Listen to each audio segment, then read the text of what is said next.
तुम्ही पाहताय विद्रोही सागर न्यूज, आवाज लोकशाहीचा। राजू रोजेकर, विद्रोही सागर न्यूज मध्ये आपले स्वागत। आपल्या माहिती अधिकार संरक्षण व पत्रकार संरक्षण समिती चे सिल्लोड शहरामध्ये आपण एक आयोजन केलेलं आहे कार्यक्रमानिमित्त। तर आपल्या नेमकं समितीचं कार्य काय चालतं आणि काय उद्देश आपला तेवढं सांगा, परिचय द्या अगोदर।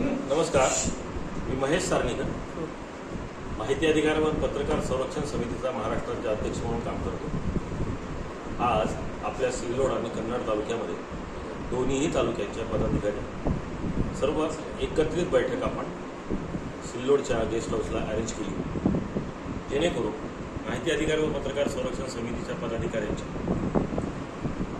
संघटनात्मक कार्यासाठी काही अडचणी, काही चर्चा, इतर काही समस्या, काही या सगळ्या गोष्टी जाणून घेण्यासाठी आपण एकत्रित आज इथे बैठक आयोजित केली होती। या सगळ्या बैठकीच्या संकल्पनेमध्ये माहिती अधिकार आणि पत्रकार संरक्षण समिती ही सामाजिक दृष्टिकोनातून काम करते। ते म्हणजे एक तर माहिती अधिकार आणि दुसरं म्हणजे पत्रकार, या दोन्हीही संकल्पनेमध्ये आपण कार्यरत असतो। आपली संघटना ही आज महाराष्ट्र राज्यातल्या 33 जिल्ह्यात कार्यरत आहे। स्वतंत्र राज्य कार्यकारिणी, स्वतंत्र विभागीय कार्यकारिणी, जिल्हा कार्यकारिणी आणि तालुका कार्यकारिणी।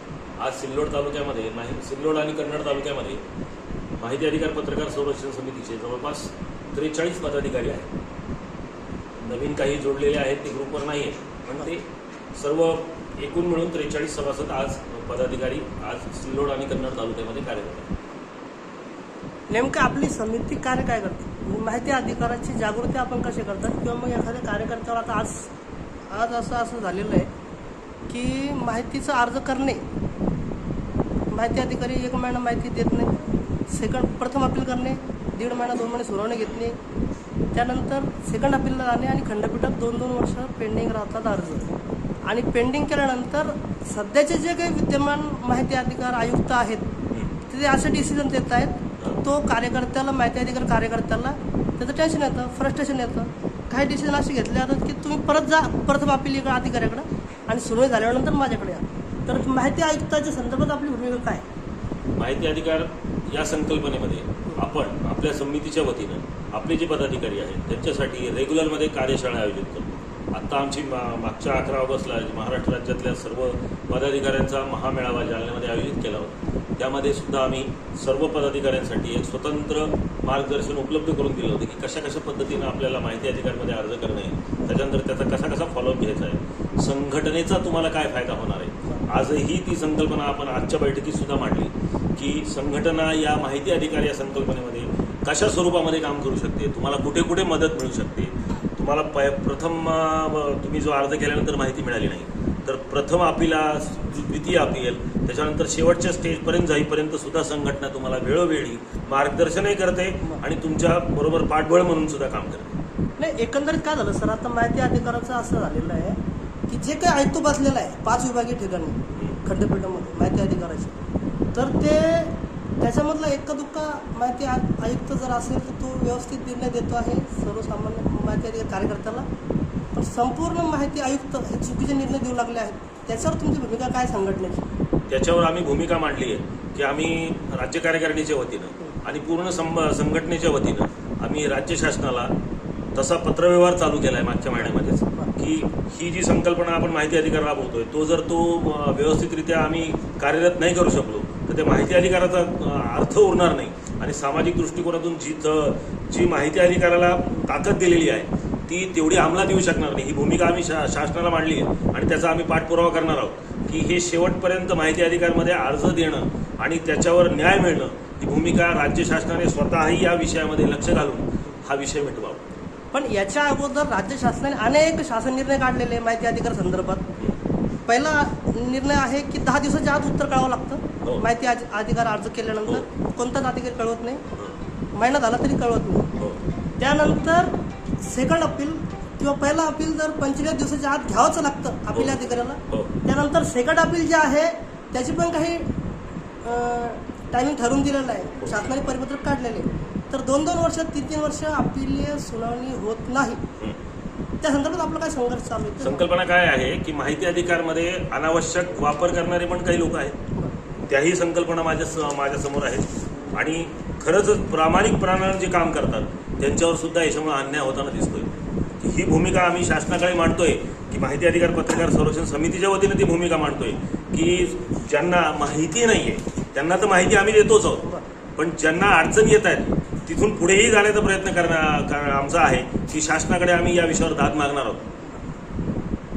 याच्या अगोदर एक संभाजीनगरचे माननीय आयुक्त आता नवीन आलेले कानडे साहेब, त्यांनी एक आत्ताच बीडचे ॲडव्होकेट राज निंबाळकर यांचं एका दिवसामध्ये 2500 अर्जावर सुनावणी घेतल्या. आणि तेच प्रकरण एक माझे आमचे मित्र आहे सिल्लोडचे, त्यांचे 294 प्रकरणावर एकाच दिवशी सुनावणी घेतली. तर हे शक्य आहे का एका दिवसात सुनावणी घेणे आणि समोरच्याला बाजू मांडण्याची वेळ न देणे? 294 असतील किंवा 2500 असतील हे कधीही शक्य होत नाही.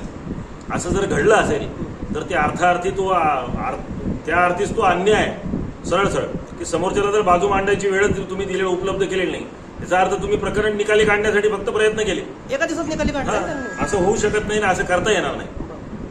आणि आपल्या संघटनेचं नाव आहे की पत्रकार संरक्षण समिती. हो, माहिती अधिकार कार्यकर्त्याकडे किंवा माहिती अधिकार संरक्षण समिती कार्यकर्ते जे आहेत त्यांच्याकडे बघण्याचं हे स्थानिकचे जे लिडिंग पेपर आहे, लिडिंग मीडिया ज्याला म्हणतो आपण, त्यांचा चुकीच्या बातम्या छापल्या जातात माहिती अधिकार कार्यकर्त्याच्या. समजा एखाद्या माहिती अधिकार कार्यकर्त्यांना दारूबंदीचा विषय जर मांडला तर त्याच्यावर ते दारू विक्रेत्याकडून हल्ला होतो आणि लिडिंग मीडियानं जर त्या कार्यकर्त्याची बाजू मांडली पाहिजे तर ते त्या व्यक्तीच्या थ्रू बाजू मांडतात. याला तुम्ही काय सांगू पत्रकारांना आजच्या दैनिक? आम्ही माहिती अधिकार पत्रकार संरक्षण समितीच्या माध्यमातून जे काही आपल्या अंतर्गत पदाधिकारी काम करतात त्यांना ही भूमिका कायम मांडत असतो की आपल्याला कोणाला त्रास द्यायचा नाही.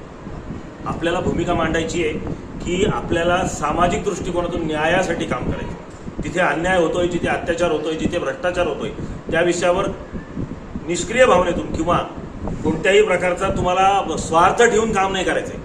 आपल्याला स्वच्छ काम करायचंय. आपण स्वच्छ काम करू तरच आपली काहीतरी इमेज घडेल. आम्ही तीच संकल्पना कायमस्वरूपी आमच्या समितीतल्या पदाधिकाऱ्यांना देत असतो की कोणालाही आपल्या समितीच्या म्हणून त्रास होता कामा नाही किंवा आपण वादग्रस्त भूमिका ठेवून काम करायचं नाही. आपल्याला शासनाला पूरक काम करायचंय, पण कसं, जर अनावश्यक कोणी जर भ्रष्टाचार करत असेल, कोणी जर विनाकारण छळवणूक करत असेल, कोणी जर अन्याय करत असेल तर त्याला निश्चित अटकाव आम्ही माहिती अधिकार पत्रकार संरक्षण समितीच्या वतीनं देणार आहोत. आणि पत्रकारांना सुद्धा माझी हीच विनंती राहील की भूमिका चांगली द्यावी की जो एक तळमळीनं काम करतोय माहिती अधिकार पत्रकार संरक्षण समितीचा कार्यकर्ता किंवा पदाधिकारी जो तळमळीनं काम करतोय त्याला निश्चित तुमच्या वृत्तपत्रामधून, तुमच्या पोर्टलमधून, तुमच्या चॅनलमधून तुम्ही त्याला न्याय मिळवून देण्यासाठी त्याला प्रसारित करावं ही मी सर्व पत्रकारांना विनंती करेन. सर्वसामान्य कार्यकर्ता असो किंवा माहिती अधिकार कार्यकर्ता असो, त्याला सरकारी शासकीय कार्यालयात तो गेल्यानंतर त्याला धमकी दिली जाते तुझ्यावर 353 गुन्हा दाखल करू. महिला जर अधिकारी कर्मचारी असेल तर त्यांच्याकडून धमकी दिली जाते की तुझ्यावर विनयभंगाचा गुन्हा दाखल करू, अशा धमकी दिल्या जातात. कोणाला? कार्यकर्त्याला, माहिती अधिकार कार्यकर्त्याला, प्रत्येक शासकीय डिपार्टमेंट. आणि जनमाहिती अधिकार असलेलं त्याचं वरिष्ठांकडे तक्रार केली तर ते वरिष्ठ अधिकारी त्याला वाचवण्याचा प्रयत्न करतो, त्याच्यावर कारवाई करत नाही. शिस्तभंगाची कारवाई त्यांनी केली पाहिजे. तर त्या म्हणजे आपलं संघटन नेमकं काय चालू आहे त्याच्यावर काय तुम्ही करताय? छान प्रश्न विचारला तुम्ही. आम्ही माहिती अधिकार पत्रकार संरक्षण समितीमध्ये तेच काम करतोय की माहिती अधिकार कार्यकर्ता एखादा व्यक्ती आहे, त्यानं माहिती अधिकारमध्ये अर्ज केला, जर तो विषय खरंच त्या डिपार्टमेंटकडून किंवा अन्यायकारक, भ्रष्टाचारी किंवा काहीतरी भूमिका जर ती असेल तर तो जो माहिती अधिकार टाकलेला आहे निश्चितच तो त्याच्या अस्तित्वावर गदा आणणार असेल. म्हणजेच काय करणार, तो काहीतरी अनावश्यक समाजविघातक कृत्य करण्याचा प्रयत्न हा होणार किंवा धमकी देण्याचा प्रयत्न केला जाणार. पण तिथेच आमची संघटना त्या माहिती अधिकार कार्यकर्त्याची भूमिका आधी समजून घेते की खरंच हा विषय तेवढा खरंच हा सत्य आहे का, की हा खरंच त्या भूमिकेतून झालेला आहे का, ही भूमिका आधी समजून घेतो आम्ही की बाबा ही घटना जी घडली आहे किंवा जो काही व्यवहार झाला आहे तो खरंच भ्रष्ट आहे की नाही याची जाण आधी घेतो, याची माहिती घेतो. आणि खरंच तो जर भ्रष्ट व्यवहार असेल किंवा भ्रष्टाचार असेल तर माहिती अधिकार पत्रकार संरक्षण समिती त्या माहिती अधिकार कार्यकर्त्याच्या मागे उभे राहते. मूळ हीच संकल्पना आपण राबवतो. सर, आता समजा आपण अनेक वर्षापासून आपली संघटना काम करते आहे, तर असा एखादा काही मुद्दा सांगा की तुम्ही तो तळीस नेलेला आहे तुमच्या संघटनेमार्फत, एखादा असं माहिती अधिकार विषय तो तुम्ही त्याच्यात यशस्वीरित्या ते कार्य केलं. समजा प्रत्येक संकल्पनेत आम्ही आमचे मुद्दे मांडलेले आहेत. पण ते संयुक्त असल्यामुळं एकाचा विषय नाहीये. आज माहिती अधिकार पत्रकार संरक्षण समिती ही पत्रकार असो की माहिती अधिकार संकल्पनेत असो, काम करणारी एकच संघटना नाही. तुम्हाला जर प्रॅक्टिकली पत्रव्यवहार जर दाखवायचा तर आजपर्यंत नाही म्हणता 200 ते 220 पत्र आमच्या संघटनेमार्फत आम्ही शासनाला दिलेले आहेत. म्हणजे नेमके आज काय झालं, एक संकल्पना नाहीये. महाराष्ट्र शासनाची माहिती अधिकाराकडे बघण्याची बरं का, हा. आणि म्हणजे मुळात माहिती अधिकार संपवण्याचं काम करस्ताना चालू आहे महाराष्ट्र शासनाच्या लेवलला. हो, माझं मत असं आहे. प्रयत्न चालू आहे. तुमचं म्हणणं काय? तुमचं म्हणणं काय? तोच प्रयत्न चालू आहेत. आणि हा माहिती अधिकार 2005 ह्याच्यासाठी जितके शक्य होईल तितका त्याला स्लो करण्याचा किंवा हळूहळू करण्याचा किंवा त्याला माइंडलेस आणण्याचा प्रयत्न करणं, आणि जेणेकरून उत्तरं द्यावी लागून आहेत आपल्याला, जनतेला आपल्याला उत्तरं द्यावी लागून आहेत. हा प्रयत्न आजचा नाही आहे, हा बरेच वर्षापासून, जेव्हापासून माहिती अधिकार लागू झाला तेव्हापासून केला जातोय. प्रॅक्टिकली आहे आणि हे सत्य आहे. त्याच्यासाठीच आम्ही लढा देतोय की माहिती अधिकार वाचला पाहिजे. थँक्यू, धन्यवाद.